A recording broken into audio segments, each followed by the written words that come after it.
नाजरीन, क्या आप जानते हैं कि सूरज की कशिश सिक्ल भी हम इंसानों पर असरअंदाज होती है।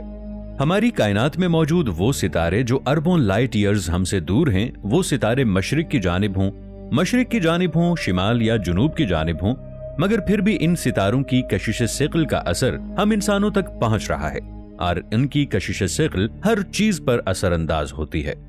दोस्तों, इसका मतलब यह हुआ कि कायनात में मौजूद हर चीज हमें अपनी तरफ खींच रही है और हम भी कायनात में मौजूद हर चीज को अपनी तरफ खींच रहे हैं। अगर हम निजाम शमसी को दूर से देखेंगे तो हमें वहां पर हेलोस्फीयर लेयर नजर आएगी। अगर हम निजाम शमसी से थोड़ा और दूर का सफर करें तो हमें यह मालूम होगा कि सितारों के दरमियान हमारा निजाम शमसी हमारे मिल्की वे गैलेक्सी के गिर्द गर्दिश कर रहा है। इसी तरह हमें हमारा निजाम शमसी एक टेल की तरह नजर आएगा, यानी हमारे निजाम शमसी की एक दुम भी है।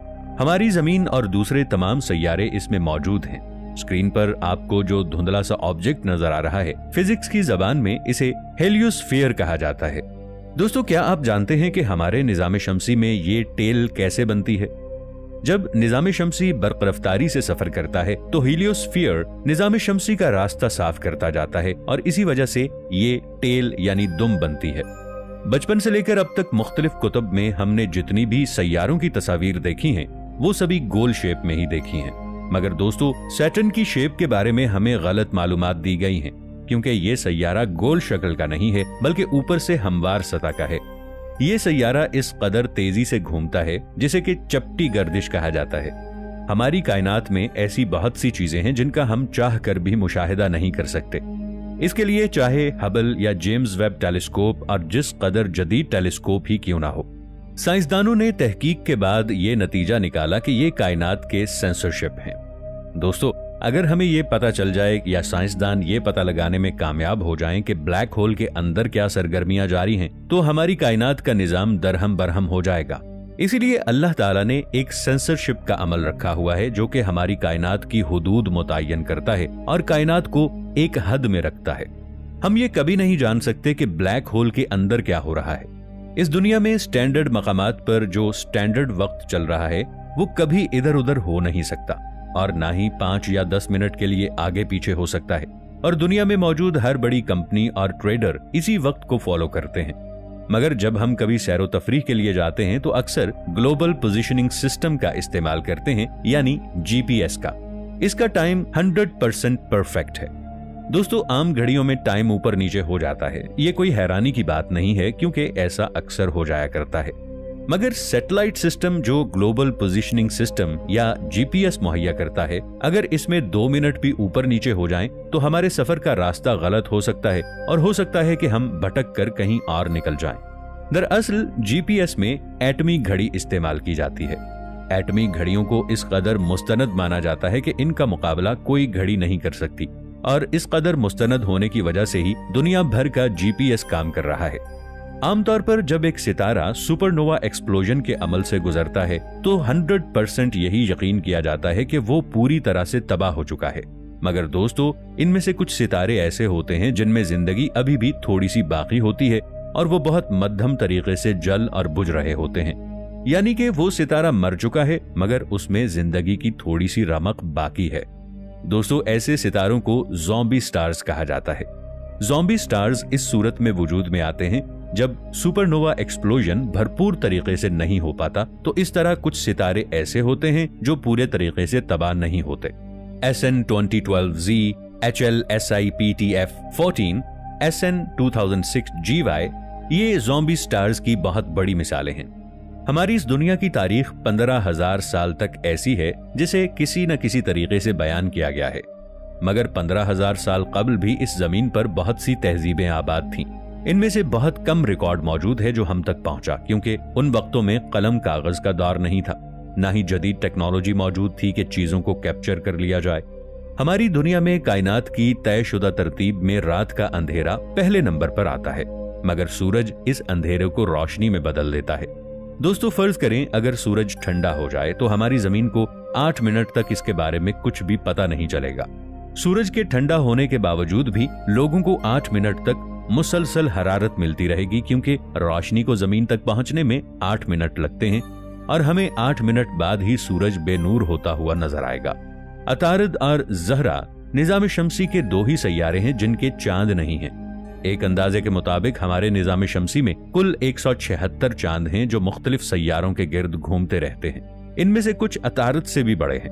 हमारे निज़ाम शमसी का सबसे गर्म सैयारा ज़हरा है। बहुत से लोग ये ख्याल करते हैं कि ये अतारद होगा क्योंकि वो सूरज के सबसे करीब है, लेकिन दरअसल ज़हरा की फजा में बहुत सी ऐसी गैसें हैं जो ग्रीन हाउस इफेक्ट पैदा करती हैं। इसकी वजह से वहां का दर्जा हरारत 462 डिग्री सेंटीग्रेड रहता है। मरीख का दिन 24 घंटे 39 मिनट और 35 सेकंड्स तवील होता है। अब आप ये ख्याल कर रहे होंगे कि मरीख में साल जमीन की निस्बत छोटा होता होगा। बिल्कुल नहीं। मरीख जमीन की निस्बत सूरज के गिर्द आहिस्ता चक्कर लगाता है और मरीख का एक साल दरअसल 687 दिनों का होता है। दोस्तों, जब ये यूनिवर्स और खला वजूद में आए थे तब कुछ ऐसे जर्रात भी वजूद में आए थे जो कि नेगेटिव मैस के नाम से जाने जाते हैं, और साइंसदानों की रिसर्च के मुताबिक ये नेगेटिव मैस इंतहाई कलील मिकदार में तख्लीक हुए थे।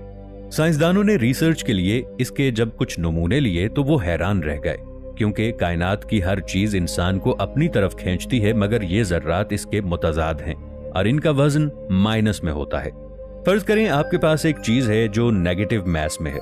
अगर आप इसको पकड़ने की कोशिश करेंगे तो वो आपके हाथ नहीं आएगी, बल्कि हवा में तैरना शुरू हो जाएगी। साइंसदान अभी तक इसका गहराई से मुशाहिदा नहीं कर सके, मगर रिसर्च के मुताबिक साइंसदानों का यह कहना है कि ये जर्रात उस वक्त वजूद में आए जब कायनात बनने का अमल शुरू हुआ था। न्यूट्रिनो के बारे में आपने तो सुना ही होगा। ये ऐसे जर्रात होते हैं जो दिखाई नहीं देते, यहाँ तक कि ये इस वक्त भी हमारे आसपास मौजूद हैं और ये बाआसानी हमारे जिस्म से आर पार हो सकते हैं। ये इस कदर छोटे हैं कि ये नजर नहीं आ सकते, और हैरान कुन बात यह है कि इनका भी तूफान आता है। यहाँ तक कि 500 खरब न्यूट्रिनो का एक शदीद तूफान लाइट की रफ्तार से हमारे पास से हमारे जिस्म को छूकर गुजर जाएगा, लेकिन हमें कुछ भी पता नहीं चलेगा। ये इसलिए होता है कि ये जर्रात किसी भी चीज से मिलकर अपना रद्द अमल जाहिर नहीं करते। इसी तरह आपने जमीन पर जलजले के बारे में सुना होगा, चांद और दीगर सैयारों में जलजले के बारे में सुना होगा, लेकिन क्या आप जानते हैं कि सितारों में भी जलजले आते हैं? अगर आप कभी खला का सफर करें और आपका सामना किसी एस्ट्रॉइड से हो, अगर आप इसका मुशाहिदा करें तो आप इसमें भी जलजले को वाज़ेह तौर पर महसूस कर सकते हैं। जब कोई एस्ट्रॉइड कशिश सिक़्ल की वजह से किसी सैयारे के बहुत करीब होता है तो एस्ट्रॉइड में थरथराहट पैदा होती है, और यही वाइब्रेशन सितारों और एस्ट्रॉइड में जलजले का मूजिब बनती है। दोस्तों, क्या आप जानते हैं कि सोना हमारी जमीन की पैदावार नहीं है, बल्कि ये किसी और सैयारे की पैदावार है। अपनी जिंदगी के इख्तिताम पर जब कोई सितारा सुपरनोवा में तब्दील होता है तो शदीद हरारत और दबाव की वजह से एटम आपस में जुड़कर एक बहुत भारी एलिमेंट की शक्ल इख्तियार कर लेते हैं। तो फिर ये एलिमेंट्स कायनात में हर तरफ बिखरना शुरू हो जाते हैं। इसी तरह जब हमारी जमीन की फॉर्मेशन का अमल शुरू हुआ तो इसमें से भी जो गैस खारिज हुई, गैसें पूरी यूनिवर्स में बिखर गई थी। जब ठंडी होकर इन तमाम गैसों ने एक सैयारे की शक्ल इख्तियार की तो गोल्ड इस जमीन की साख्त में कहीं छुप गया। दरअसल सोना टूटे हुए सितारे की ही एक शक्ल है जो किसी न किसी तरह हमारी जमीन में आकर छुप गया। आमतौर पर रोशनी की रफ्तार 3 लाख किलोमीटर फी सेकंड है। अगर हम पानी में रोशनी की रफ्तार की बात करें तो ये कम होकर 2,25,000 किलोमीटर फी सेकंड हो जाती है।